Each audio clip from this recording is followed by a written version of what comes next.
Kaohsiung District के मनुंग चनपा सुगनु सब district hospital SDH मपू पांदबा Yengshinbinaba Leitre अना लायंगसंग अमगा पांखक ओइरे हाइना People United Youth Alliance पुयागी Secretary General Longjam अबुथेना नुंगनांगो फुंगरक्ले People United Youth Alliance पुयाना लमदम असिगे अना लायंगसंग सिंग कोइना चतुन यंगसिंबगी सरुक अमा ओइना सुगनु सब डिस्ट्रिक्ट हॉस्पिटल की फिवम यंगशिलुबगा मरी लेदना वाफम असे महकना फुंदोकिपने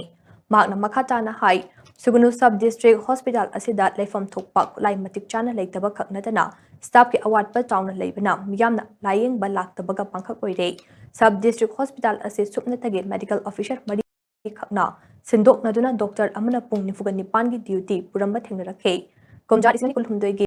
Maitei Kuki Ani Irangda, Chowna Taiting Fanglakiba Mofam Asida Han Leramba, Community Health Center Asset Ngakna Sub District Hospital Gitak on Katpituna, Yami Yaifana Bokona Rabasu Mofam Asida ultrasound give machine laitaba, Operation Theatre the Changa daba, Kuchukulai Amade, Doctor Nurse Amata laitaba, Oxygen plant Semlam Banumitage, Nasi forward the season at an Lerapa Amade, Hospital Asida Ladiba Yagi Doctor Matam Sang Laktaba Amasung, attendance the Kanglun kind of sign to Shilambaka Tinake. Madam Singh Asina Ana Layang Sang Asida, Yamna Layang Bat Lakning Dabagi, Machak Amo Ohenba Kaknatana, Langaki Ana Layang Sang Sing, Bulak Nabagi Achabu Madam Amasu Oide, Masagi Matau Masak Kangdaba Doctor Amadi Nurse Amakayabo, Langak Asina Yokatuna Talib Asito Bicano, Makwigi Matakta, Matic Job Action Lakotpio, Ana Layangi Lamda Kangon Kairak Pakuting Yamna Chingnaba Laitana, Puyada Pau, Hobiratuna, Lamdam Ase, Ana Layangi Lamda Kumang Chakshin Balamdam Amo Oina say. Hospital asigi laiba awat pa kaya ase mari lainaba singna ahead meeting changduna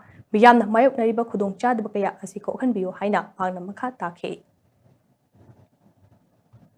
Waste management की मतिक साबा लेतबा doctor Singh वाटपा अना lying संग असिदा अवाट ngata woibana maram kanda hospital asida patient jingna laga laying ngakaba ki tanja aduni yor base aduna maram kanda haiba hospital da thariba bed sing je kwang hang se patient ama wo hip tu se